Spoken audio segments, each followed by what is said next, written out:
बिस्मिल्लाहिर्रहमानिर्रहीम। अस्सलाम वालेकुम। आप देख रहे हैं हालात। मैं हूं सईद चौधरी। इस्लामाबाद मफाहमती याददाश्त पर दस्तों के फॉलोअप के तौर पे अमेरिका और ईरान के दरमियान आज स्विट्जरलैंड में मुज़ाकरात हो रहे हैं। पाकिस्तान के वज़ीर आज़म और फील्ड मार्शल भी वहाँ पहुँच गए हुए हैं। ईरान का वफद भी आ गया है, अमेरिका का वफद भी आ गया है। बड़े आला सतही वफूद हैं। टेक्निकल ग्राउंड्स के ऊपर अब ये डिस्कशंस होनी है, डायलॉग्स होने हैं और किसी नतीजे पे पहुंचना है। ज़ाहिर है जो फ्रेमवर्क दिया गया है मुफाहमती याददाश्त में, उसकी जुज़ियात भी तो तय करनी है ना। तो हमारे वज़ीर आज़म और फील्ड मार्शल को जाने की ज़रूरत क्यों पेश है ये वहाँ पे, ये सवाल पूछा जा रहा है। इसका जवाब ढूंढने की कोशिश करेंगे। फिर आज़ाद कश्मीर में कलदम जॉइंट एक्शन कमेटी जो कर रही है, ये कितने दिन तक चलेगा? हुकूमत की इस हवाले से इस मामले को कंट्रोल करने के लिए क्या स्ट्रेटजी है, ये भी आपके साथ जो है हमारे पास इंफॉर्मेशन जो है वो आपके साथ शेयर करेंगे। लेकिन इससे पहले हम बात करेंगे पाकिस्तान टेलीकम्युनिकेशन तरमीमी बिल जो कौमी असम्बली से पास हो गया था, सेनेट में पहुंच गया जनाब। सेनेट की जो मुतलका कमेटी है, जब वहां मामला गया तो उन्होंने जब बारीकबीनी से जायजा लिया उसका बिल का, तो उन्होंने कहा जनाब ये तो अवाम को गर्दन से पकड़ने वाली बात है। अवाम की जायदादें, ये जो टेलीकॉम कंपनी है, प्राइवेट कंपनी है, पहले ही इन्होंने लूट मार मचाई हुई है। तो वो जनाब किसी भी शहरी की जायदाद पे, बल्कि सरकारी जायदाद जो है वहां भी जनाब वो अगर समझेंगे जनाब हमने यहाँ कोई तनसीबात जो है वो कायम करनी है या कोई टावर लगाना है, तो वो जनाब उसको हासिल कर सकते हैं। और वो जो तरीका है, इतना भोंडा तरीका वो इख्तियार किया गया उस कानून में, वो उस पर आगे जाके बात करते हैं। उसके ऊपर शिजा फातमा जो मुतलका वजीर है, उन्होंने भी जनाब वजाहत देने की कोशिश की। और फिर जो टेलीकम्युनिकेशन कंपनी है, खासतौर पर मोबिलिंक वाले जो हैं, वो भी मैदान में आ गए जनाब, उस बिल का दिफा कर रहे हैं। उस बिल का दिफा करने का मतलब क्या है? मतलब यह है कि जनाब उनको फायदा हो रहा था उससे। उसके लिए मुख्तलिफ तावीलें पेश की जा रही हैं कि जनाब ये लोग जो हैं मुआहदा करके मुकर जाते हैं, मुआहदा करके मुकर जाते हैं, तो कवानीन मौजूद है ना, तो उन कवानीन के मुताबिक आप निपटें उनके साथ। अगर मैं किसी से मकान किराए पे लेता हूँ, तो बाद में वो मालिक मकान के साथ मेरा कोई तनाज़ा हो जाता है, तो उसका तरीक़ाकार है, डिस्प्यूट हल करने का एक तरीका मौजूद है ना। तो ये क्या तरीका हुआ कि जनाब, अच्छा ये हासिल कैसे करने, इसमें भी बात करेंगे। लेकिन पहले ये देखें, हमारे ना यहाँ एक कंपटीशन कमीशन है। बहुत सारे लोगों को पता होगा कि जनाब एक कंपटीशन कमीशन भी है। उसका काम क्या है, वो करता क्या है, ये कभी इसकी कोई कार्रवाई या कभी कोई कारकर्दगी रिपोर्ट आपकी नजरों से गुजरी है? ये जो कंपटीशन कमीशन बनाया हुआ है इन्होंने, अब इसका काम क्या है? ये देखें, पाकिस्तान में 4 बड़ी टेलीकम्युनिकेशन कंपनियां थी। एक मोबिलिंक हो गई, टेलीनार हो गई, और फिर यूफोन वाले हो गए, और वारद वाले। वारद वाले जब वारद हुए तो जनाब बड़ी तेजी के साथ, जनाब बड़ी जारहाना अंदाज में वो आए थे और बड़ा टफ टाइम दिया था उन्होंने मोबिलिंक वालों को, जो जैज वाले जो हैं इनको। तो टेलीनार वालों को तो इन्होंने दबा लिया था। फिर इन्होंने आपस में कोई अंडरस्टैंडिंग कर ली। टेलीनार वाले जनाब दूर दराज इलाके जो है वहां जनाब उन्होंने अपने नेटवर्क कायम कर लिए, और गुंजानाबाद इलाकों में या शहरों में, बड़े शहरों में जनाब ये मोबिलिंक वाले जो हैं ये छाछू गए। और फिर भारत वाले जो है वो मोबिलिंक के, मैंने अर्ज किया, मुकाबले में आ गए। फिर यूफोन वाले जो है उनका भी नेटवर्क जो है वो इसी तरह काम कर रहा था, यानी कि वो भी आप कह लेंगे वसी पैमाने पे यूफोन वाले जो है उनकी कवरेज है। तो अब हुआ ये कि जो काम है कंपटीशन कमीशन का, कि जनाब उसका काम ये ना 2007 में ऑर्डिनेंस के जरिए ये कमीशन जो है ये कायम किया गया। पहले, इससे पहले होती थी वो मोनोपोली कंट्रोल अथॉरिटी, इजारादारी को कंट्रोल करने वाली एक अथॉरिटी होती थी, वो ये काम करती थी। लेकिन उसके बाद जनाब इन्होंने 2007 में ये ऑर्डिनेंस के जरिए इसको कायम कर दिया कमीशन को, और फिर 2010 में एक कंपटीशन एक्ट जो है वो बन गया, असेंबली ने पास कर दी। उसके तहत इसका काम ही ये है कि सार्फिन के मफादात का तहफ़्फ़ुज़ करना और कार्टेलाइजेशन रोकना। ये जो जत्थे इकट्ठे हो जाते हैं ना मुख्तलिफ बड़े बड़े सरमायादारों के, सरमायाकारों के, और फिर वो अपनी मुनाफली कायम, इजारादारी कायम कर लेते हैं, तो उसको रोकना इसका काम है। लेकिन इसके नीचे, इसकी नाक के नीचे ये कंपनी एक दूसरे में मर्ज हुई है। पहले जनाब जो वारद वाले और मोबिलिंक ने वारद को खरीद लिया और कंट्रोलिंग अथॉरिटी उसके पास आ गई। इसी तरह जो ये बेचारे टेलीनार वाले थे इनको वैसे बड़ा तंग किया इन सबने मिलके। तो टेलीनॉर जो है, ये जो पीटीसीएल है उन्होंने खरीद ली, और यूफोन जो है वो अब जो उसके ऑपरेशंस हैं वो यूफोन देख रहा है। यानी 2 कंपनियां रह गई। तो कंपटीशन किधर गया? अगर 4 कंपनियां होती, ये भारत वालों को अगर ये किसी और को फरोख्त करने देते। ये कानून तो ये भी है कि अगर एक ही मालिक की 2-3 जो हैं वो मिले हैं या 2-3 फर्में हैं, तो वो भी इकट्ठी नहीं हो सकती, वो भी अलग अलग ही रहेंगी। कानून ये है इजारादारी का, ये उसको रोक सकते हैं इजारादारी रोकने के लिए। लेकिन यहां जनाब, यहां वो कहते ना कि जनाब कुत्ती अन्नी पींदी है तो कुत्ता चटदा, वही हिसाब इन्होंने रोके कोई नहीं। हूं उन्होंने जनाब इन्ने वध गए कि जनाब अब उन्होंने अपना मर्जी का बंदा, वो एक साहब मुझे बता रहे थे कि जनाब ये पीटीए, ये मुशर्रफ दौर की बात है कि पीटीए के चेयरमैन की बोली जो है ना, बोली अपॉइंटमेंट के लिए 2 अरब की बोली लग गई। 2 अरब दी, यानी कि मुख्तलिफ टेलीकम्युनिकेशन कंपनियां जो हैं इन्होंने ये रिश्वत ऑफर की है कि जनाब फलां बंदे को अगर आप लगा दें ना उसका चेयरमैन, तो 2 अरब रुपए हम आपको देंगे। ये आप समझने के उस बंदे के मुंह से सुनी बात है जिसको ये ऑफर कराई गई थी, जनाब ये आप कर दें, इतने पैसे ले लें। अब एक साहब हैं ज़रार हाशिम खान साहब, उनके वालिद साहब जो हैं वो ज़ाहिर है वो साबिक जर्नैल हैं, साबिक जर्नैल के बेटे हैं, तो फौजी बैकग्राउंड। तो वो जनाब ये जो प्राइवेट टेलीकॉम सेक्टर है ना, वहां वो काम कर रहे थे। तो वहां से जनाब उनको उठाया गया और डायरेक्ट जो है उनको इंफॉर्मेशन टेक्नोलॉजी और टेलीकम्युनिकेशन का वफाकी वजीर बना, सॉरी वफाकी सेक्रेटरी बना दिया गया। अब पता ये चला है कि ये जो भाई साहब है, ये जो बिल ड्राफ्ट हुआ है, तो ये भाई साहब की निगरानी में तैयार हुआ है। तो ज़ाहिर है जो मैंने अर्ज किया कि जनाब पीटीए के वो पैसे देने के लिए 2 अरब रुपए रिश्वत देने के लिए तैयार थे एक दौर में, तो अब ये कैसे इनका तकर्रर हो गया, वज़ीर आज़म ने कैसे मंजूरी दे दी? शायद उनके जहन में हो कि जनाब जो बड़ा तजर्बाकार बंदा है। ओ भाई साहब, अगर तुम बोर्ड दी राखी बकरे नूं बिठाओगे तो बोर्ड का की बचेगा? वो तो खा जाएगा उन्हें। बहरहाल यही अब यहाँ पे हो रहा है। कौमी असम्बली से ये बिल पास भी हो गया, उसकी जो वजूहत दी जाती है ना कि बिल क्यों पेश किया जा रहा है, क्या गर्जो गायत है इसकी, वो जनाब टेलीकम्युनिकेशन के रास्ते में हायल जो रुकावटें हैं, तो वो जनाब अब टेलीकम्युनिकेशन की तरक्की के रास्ते में जो रुकावटें हैं उनको दूर करना इसका मकसद है। और उसमें ये लिख दिया गया कि जिस जगह पे ये कानून नाफिजुल अमल होगा, इसका नफाज होगा, अतलाक होगा, वहां किसी और कानून का अतलाक नहीं होगा। ये सबसे फायक होगा, गालिब वसीयत इसकी होगी। अगर 2 कानून मिलते जुलते आ जाएंगे तो जनाब ये जो कानून कहेगा वही होगा।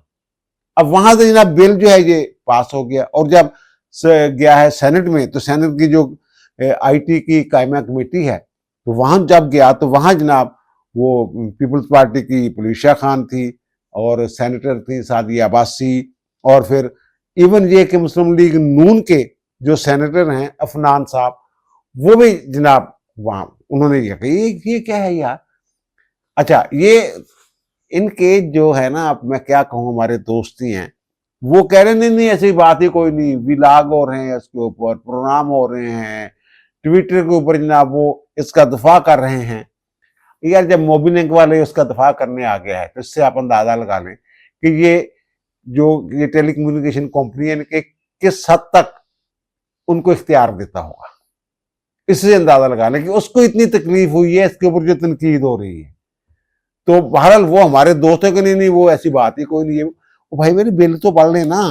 अब ये अगर इसमें कुछ ऐसी बात है नहीं, तो फिर नजरसानी कमेटी क्यों वज़ीर आज़म ने जनाब वो 11 रुकनी तख्लीक कर दी है, कायम कर दी है, जिसमें आजम नज़ीर तारड़ साहब भी हैं, शेरी रहमान साहबा भी हैं, और शिजा फातिमा साहबा भी हैं, आहद कीमा साहब भी हैं। फिर उसमें वो साहब इंफॉर्मेशन टेक्नोलॉजी के जो खालिक हैं इसके मुबैना तौर पे, वो भी जनाब उस कमेटी में शामिल है। वो कमेटी जनाब रिपोर्ट मुरतब करेगी और देगी। अब ये देखें जनाब, जो ये तरमीमी बिल है जो पास हो चुका हुआ है कौमी असम्बली से, उसमें कुछ चीजें ऐसी हैं वो मैं आपके सामने रख देता हूँ। एक तो ये है कि जनाब मेरी प्राइवेट जायदाद है, मैं एक जायदाद का मालिक हूँ, तो ये किसी टेलीकम्युनिकेशन कंपनी जो है वो जो समझती है कि जनाब ये जो है जहाँ हमारे टावर लगना चाहिए।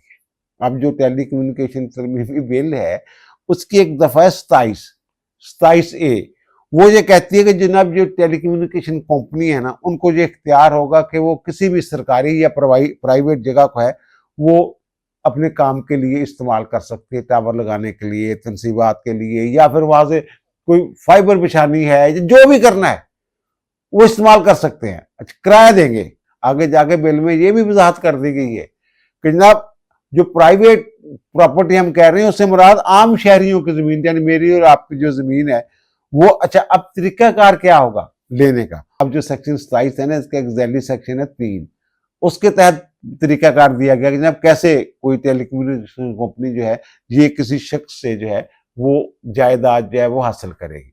वो कहते हैं जनाब तहरीरी तौर पे उसको वो आगाह करेंगे, खत लिखेंगे या ईमेल करेंगे या कोई भी तरीका, व्हाट्सएप भी कर सकते हैं, तो वो जनाब उसको करेंगे। और अगर तो बंदा खामोश रहता है तो दोबारा फिर एक मरतबा जनाब उसको याद दहानी करवाएंगे कि भाईचान तुमसे क्या सी, तुमने थोड़ी जमीन सानू चाहिए। अगर दोबारा भी वो खामोश रहता है बंदा तो समझा जाएगा जनाब मादा हो गया। अच्छा, वो जो तहरीरी तौर पे खत लिखेंगे उसमें माहदे की शराइत वगैरह भी शायद वो लिखेंगे कि अब ये जगह हम ले रहे हैं तो यहाँ इतना किराया चल रहा है तो इतना हम आपको किराया देंगे, 3 साल के लिए लेंगे, 5 साल के लिए लेंगे, 9 साल के लिए लेंगे, जो भी मेंटेनेंस हमारी जुम्मा होगी, बिजली का खर्चा हमारा होगा वगैरह वगैरह, टैक्स आप देंगे, हम देंगे, ये सारी चीजें। अगर वो बंदा दूसरी मरतबा भी जवाब नहीं देता ना या उस तक पहुंचता ही नहीं तो ये तसव्वुर कर लिया जाएगा जनाब बंदे ने ओके कर देता, माहदा हो गया। फिर ये कह रहा है कि टेलीकम्युनिकेशन कंपनी को जो जगह पसंद आ गए और खत वगैरह खतबाजी हो जाए तो उसका जनाब उसके ऊपर राइट बन जाएगा और उसके राइट को, इस हक को, ये इस इख्तियार को अगर डिस्टर्ब करने की कोशिश करेगा बंदा, रुकावट डालने की कोशिश करेगा तो जनाब फिर उसके ऊपर जो है जुर्माना आयद हो सकता है 5 करोड़ तक। अच्छा, ये इसमें ये नहीं लिखा हुआ कि जो फरीक माहदे की खिलाफ वर्जी करेगा वो 5 करोड़ रुपए जुर्माना अदा, नहीं नहीं नहीं नहीं, जो शहरी है वही जुर्माना अदा करेगा। ये था वो बिल जिसके ऊपर रऊफ क्लासर साहब ने रोला चोला डाला और वो खतून जो है उसने खुद, पुलिसिया खान जो, उसने बड़ा रोला चोला डाला, उसने बिल दिखाया, लेकिन इसके बावजूद हमारे दोस्त जो हैं ये कह रहे थे नहीं नहीं नहीं नहीं ऐसी बात है कोई नहीं जनाब, वो तो खत लिखेंगे फिर वो माहदा होगा फिर होगा। वो भाई उसका राइट बन रहा है टेलीकम्युनिकेशन कंपनी का। अच्छा, अगर इसमें कबाहत नहीं थी, रोला चोला नहीं है इसमें, तो फिर भाई कमेटी क्यों बनी है? ये आप खुद सोच लें, इससे अंदाजा लगा लें ये हो रहा है। पहले तो जो कंपटीशन कमीशन आ उन्हें अखां बंद की, इन्हों की लुट मार जी आ टेलीकम्युनिकेशन कंपनियां की, इस तो ज्यादा मेरे ख्याल पूरी दुनिया च कोई टेलीकम्युनिकेशन कंपनी जी उत्थे तो कंपटीशन ही बड़ा यार। इतने देख लो की हो रहा है। बहरहाल ये एक बात होगी। और दूसरा जो अर्ज किया कि जनाब स्विट्जरलैंड में जो मुज़ाकरात हैं वो, उसमें जो बाकर कालीबाफ हैं स्पीकर ईरान के, उनकी सरबराही में भी एक वफद पहुंच गया है। तो ये कुछ ऐसी इतलात भी हैं कि हमारे मोहसिन नकवी वज़ीर दाखिला जो ईरान गए थे और उनकी मसूद पेज़ेश्कियान जो प्रेसिडेंट है वहाँ के, उनके साथ भी मुलाकात हुई, बाकी भी अराक्ची साहब से मुलाकात हुई, तो वज़ीर दाखिला से ही बात हुई, तो वो पता ये चला कि वो भी उनके साथ जो है वो स्विट्ज़रलैंड चले गए हैं। लेकिन मेरे पास इस हवाले से कोई मुसद्दक़ा इत्तला नहीं है। लेकिन वहाँ बाकर कालीबाफ की सरबराही में वहाँ अराक्ची साहब भी हैं, वफद पहुँच गया हुआ है। जो इस्लामाबाद में वफद आया था वो भी पहुँच गया। उसके अलावा वहाँ कुछ टेक्निकल लोग जो हैं, जो सरबराहान हैं, वहाँ के मरकज़ी बैंक के जो सदर हैं, आयल के जो उनके वहाँ के वज़ीर या करता धरता लोग हैं, बाइख्तियार हकाम जो हैं वो, और माहिरीन जो हैं इस तरह के, और एटमी एनर्जी के हवाले से जो वहाँ के मुतलकीन हैं वो उस वफद में शामिल हैं। इसी तरह जो वहाँ से वफद आ रहा है उसमें JD वैंस साहब जो हैं उसकी सरबराही में, और उसमें विटकोफ और कुशनर जो इस्लामाबाद आए थे, उनकी टेक्निकल टीमें जो हैं वो भी वहाँ पहुँच रही है। वो सारे मामलात उन्होंने, हाँ वो जो है ना ये समुद्री मामलात के माहर, ये रूट्स वगैरह के, वो भी उसमें, वो मैरीटाइम कहते हैं, क्या कहते हैं उसको, उसके माहरीन जो है वो भी शामिल है। अब जो उसकी जुजियात तय होनी है। अच्छा, उसमें जो हमारे पाकिस्तान से गए हैं जनाब वज़ीर आज़म साहब भी गए हैं, फील्ड मार्शल भी गए हैं, कतर के जो हैं वज़ीर आज़म वो भी वहाँ मौजूद हैं स्विट्ज़रलैंड में। और पता ये चला है कि पाकिस्तान की ये हो गया, पाकिस्तान इसकी मेज़बानी करेगा और इसमें कतर के जो वज़ीर आज़म हैं वो भी सालिस के तौर पे बैठेंगे। अब लोग पूछते हैं जनाब वो तो वहाँ तो देखें स्पीकर आया है, वहाँ जनाब जो वहाँ से नायब सदर आया, तो हमारे वज़ीर आज़म साहब क्यों चल गए, फिर कतर के वज़ीर आज़म को चल गए। और भाई ये सारा बोझ जो है ना, ये सालसों ने कंधों पे उठाया हुआ है। ये उसने फिर हमला कर दिया ना, वो क्या नाम है उसका, नेतन्याहू ने, इसराइल ने लेबनान के ऊपर, जिसकी वजह से वो एक दिन का वो डिले भी हुआ है बीच में। इन्होंने कहा जनाब हमने आपने हुर्मुज़ बंद कर देनी है और धमकी शमकी दी है, तो वो ट्रंप साहब ने उनकी कोई मेरे ख्याल क्लास क्रूज दोबारा फिर ली है। और वहां तो ये खबरें जो हैं, ज़ाहिर उनकी जो हसास अदारे हैं, खुफिया अदारे हैं, उन्होंने तो ये ट्रंप साहब को रिपोर्ट दी है कि जनाब जो इसराइल के वज़ीर आज़म है, ये जो मुज़ाकरात हैं इनको सबूतात करने की प्लानिंग करके बैठे हुए हैं, ये कुछ ना कुछ करेंगे, इसीलिए इन्होंने लेबनान के ऊपर हमला किया। तो वो ठीक कह रहे हैं जो अमेरिका वाले हैं, जेडी वैंस ने जो क्लास ली है, जनाब एक हम ही तो आपके हमदर्द हैं और अब डोनाल्ड ट्रंप के पीछे पड़ गए हुए हैं सारे इकट्ठे होके। तो बहरहाल वो उन्होंने फिर मेरे ख्याल उन्होंने वो जिम्मेदारी ली हुई जो अमेरिका ने, जनाब जंगबंदी हम करवाएंगे। तो अब जनाब इसराइल ने जनूबी लेबनान में जो उनके अपने जेरे कंट्रोल इलाके हैं ना, वहां उन्होंने जंगबंदी का ऐलान कर दिया कि जनाब हम कोई फायर शायर नहीं करेंगे, कोई हमला शमला नहीं करेंगे। लेकिन हिजबुल्ला भी वो है। अब अगर ये देखें, अमेरिका की जिम्मेदारी है कि इसराइल को रोके, इसराइल तो सिग्नेटरी नहीं है ना उसमें, तो इसी तरह हिजबुल्ला भी नहीं। हिजबुल्ला को किसने रोकना है? हिजबुल्ला को रोकना फिर ईरान की जिम्मेदारी होगी। जुजियात जो तय होनी है वो तो यही है ना। तो ईरान जो है, ये इनके जो ईरान नवाज जो आप कह रहे हैं मिलिटेंट हैं, उनको रोकना ईरान की जिम्मेदारी होगी, और जो इसराइल है उसको रोकना अमेरिका की जिम्मेदारी होगी। तो सी पसंदाना अज़ाइम जो है ना उसके इसराइल के, वो तो उसकी तो मंजी ठुक गई हुई है बहरहाल।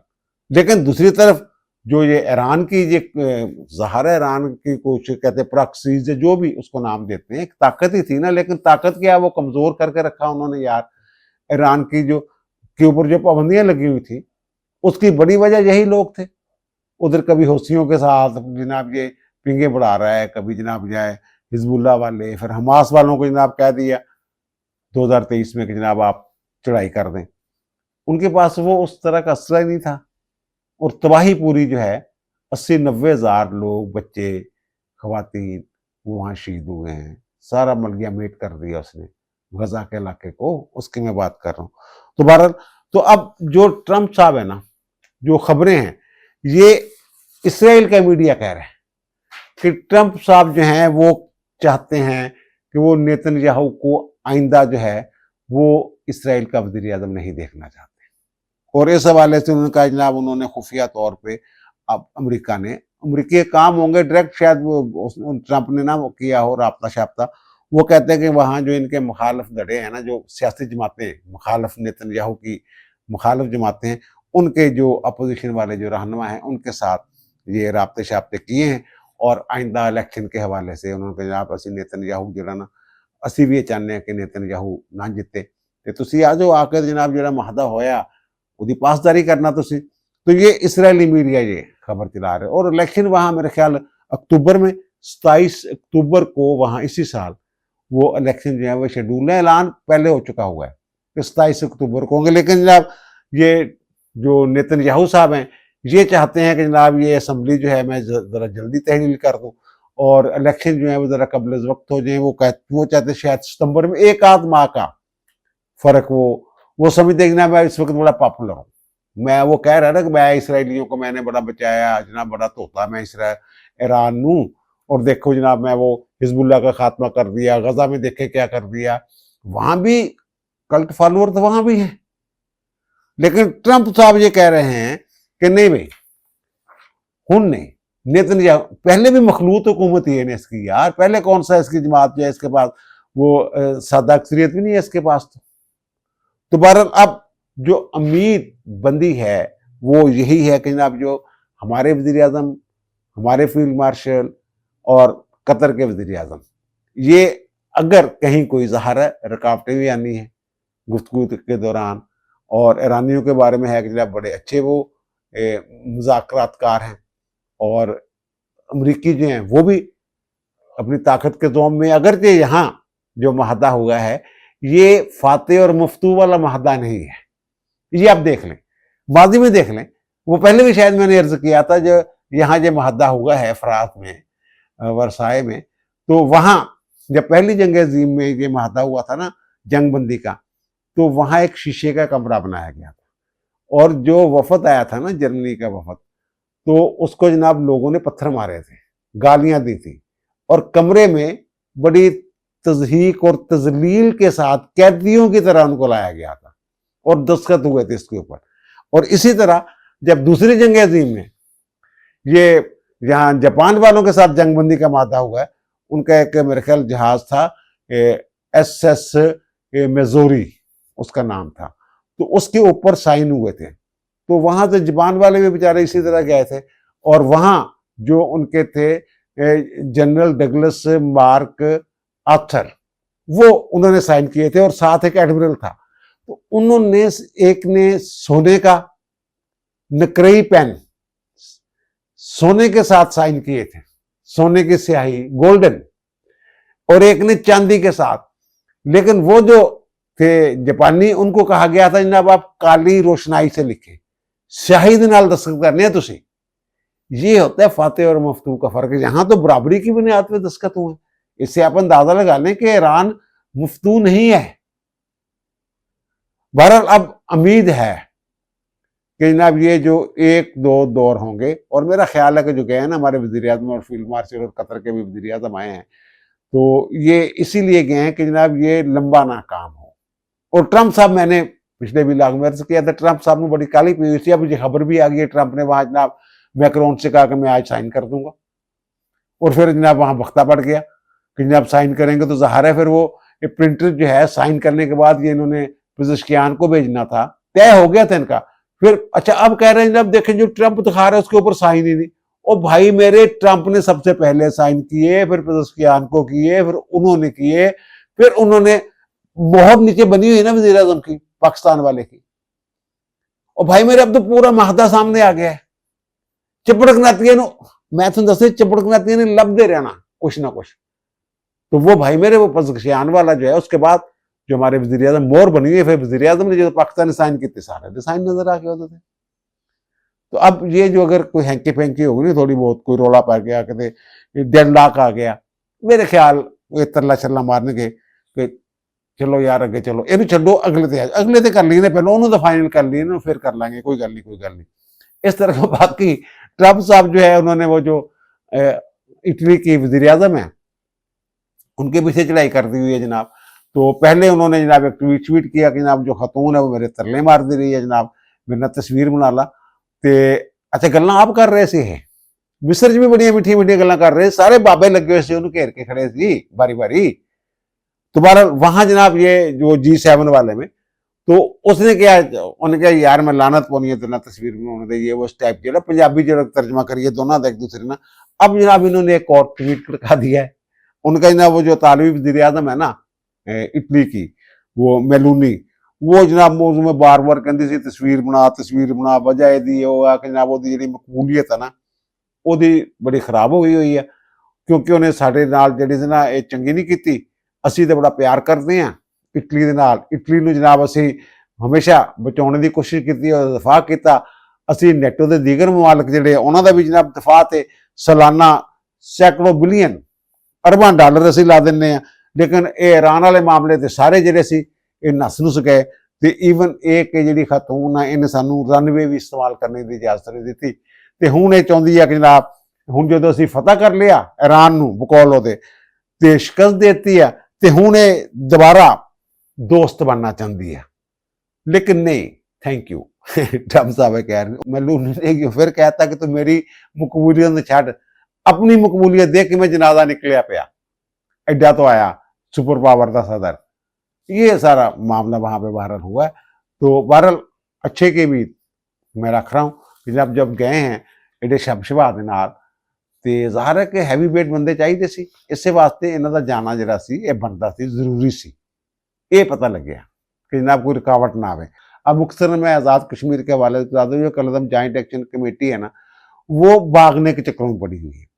वो तरले मार रही है, पैगाम भेज रही है, मैसेज भेज रही है। मौलाना फजल रहमान को बीच में डालने की कोशिश की है उन्होंने कि सर तुसी साडी जमानत दे दिओ, ये साडे नाल गल कर लैण, सानू फेस सेविंग दे देन, सख्ती ना करन।